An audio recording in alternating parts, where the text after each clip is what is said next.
안녕하십니까. 은평성모병원 안과에서 여러분의 소중한 눈을 지켜드리기 위해서 노력하는 이현수입니다.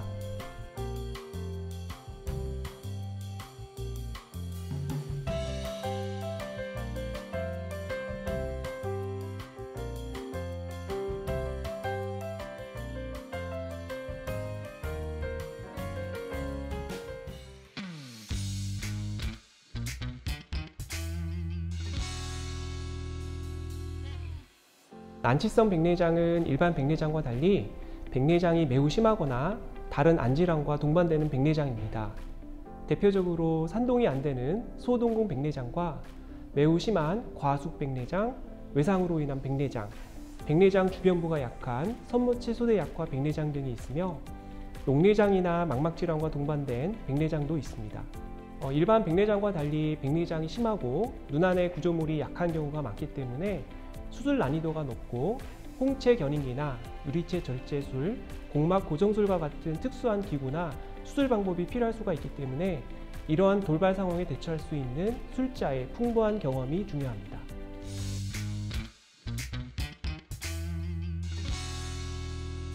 아닙니다. 흔히 알고 있기로는 백내장과 노안 모두 나이가 들면서 나타나고 시야가 흐려지고 시력이 저하되는 비슷한 증상을 보이긴 하지만 백내장은 눈 안의 수정체가 혼탁해지기 때문에 안경 교정을 해도 증상이 호전되지가 않고요.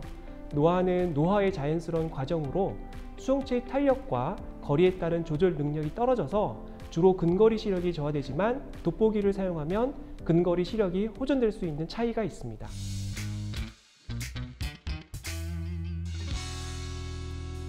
아닙니다. 일반 백내장의 경우에는 주요 원인이 노화이며 80세 이상인 경우에는 백내장이 심할 수도 있고 눈 안의 구조물이 약해서 수술이 어려운 경우가 있습니다.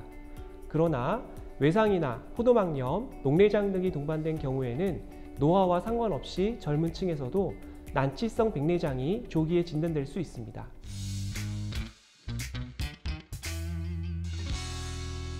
네, 맞습니다.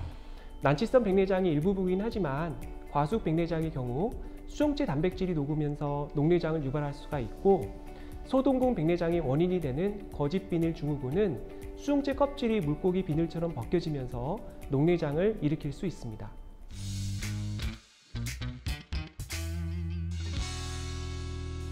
아닙니다. 여름철에 수술하면 더운 날씨에 염증이 잘 생긴다고 오해하시는 경우가 많은데 수술 전문 병원의 경우에 있어서는 대부분 철저하게 감염 관리가 되기 때문에 여름철이라고 걱정하지 않으셔도 됩니다. 오히려 일부 환자에서는 적절한 수술 시기를 놓쳐서 증상이 악화될 수 있으므로 날씨와 상관없이 의료진과 상의해서 수술 시기를 결정하는 것이 중요합니다.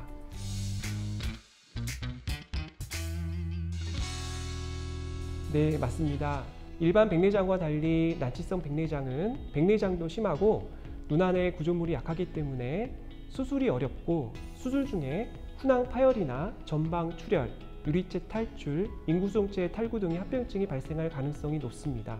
백내장 수술 후 인구수정체 주변에는 투명한 수정체낭이 있는데 시간이 지나면서 수정체낭 세포가 증식하고 섬유화가 진행이 되면 투명했던 수정체낭이 혼탁해져서 훈황 혼탁 또는 후발 백내장을 유발할 수 있습니다.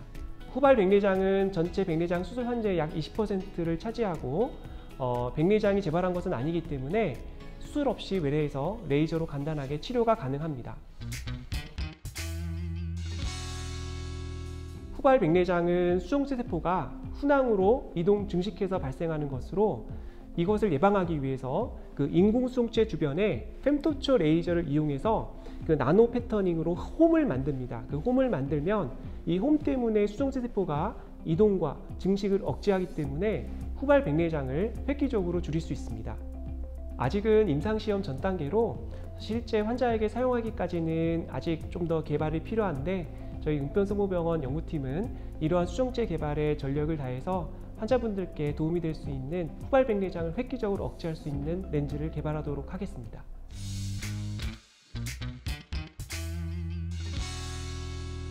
네, 맞습니다. 일반 백내장 수술에서는 미세절개로 수술하기 때문에 심한 난시가 생길 가능성은 거의 없지만 난치성 백내장의 경우에는 안구 내 구조물이 약화로 인구수정체가 기울어지거나 탈구되는 경우 심한 난시가 발생할 수 있고요. 안경 교정이나 심한 경우에는 인구수용체의 위치를 교정하거나 교체하는 수술이 필요할 수 있습니다.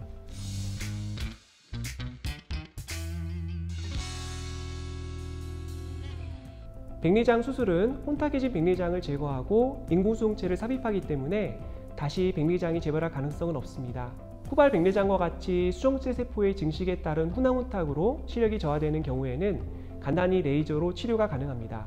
또한 외상이나 고도근시, 고령에서와 같이 안구내 조직이 약한 경우에는 수로 인공수용체가 이탈될 수 있으며 탈구된 인공수용체를 제거하고 인공수용체를 공막에 고정하는 수술이 필요합니다.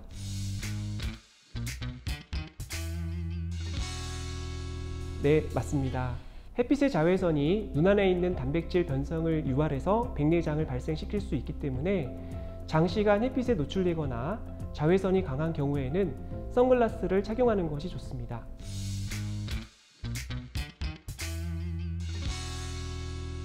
네, 맞습니다. 야외 활동이 많아지는 봄철에는 전신적으로 다칠 위험성이 높아지고 눈도 예외는 아니기 때문에 작은 충격에도 백내장의 발생과 함께 눈안 구조물이 약화, 손상, 출혈 등 여러가지 합병증을 유발할 수 있으므로 다치지 않도록 주의하시고 눈을 다치면 꼭 안과에서 검사를 받으셔야 합니다.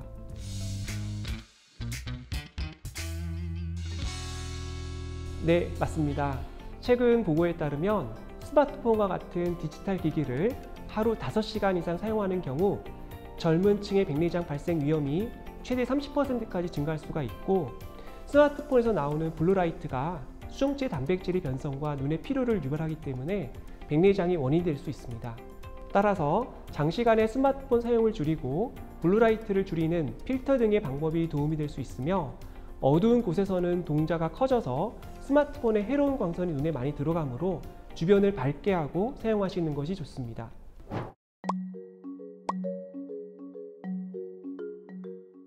난치성 백내장 수술이 어렵긴 하지만 두려운 마음에 수술을 안 받으시면 더 큰 합병증의 위험성이 있기 때문에 경험이 많은 전문의를 믿고 적절한 시기에 수술을 잘 받으시면 맑고 따뜻한 세상을 볼 수 있을 것이라 생각이 듭니다. 치료 잘 받으시고 힘내시길 바랍니다. 화이팅!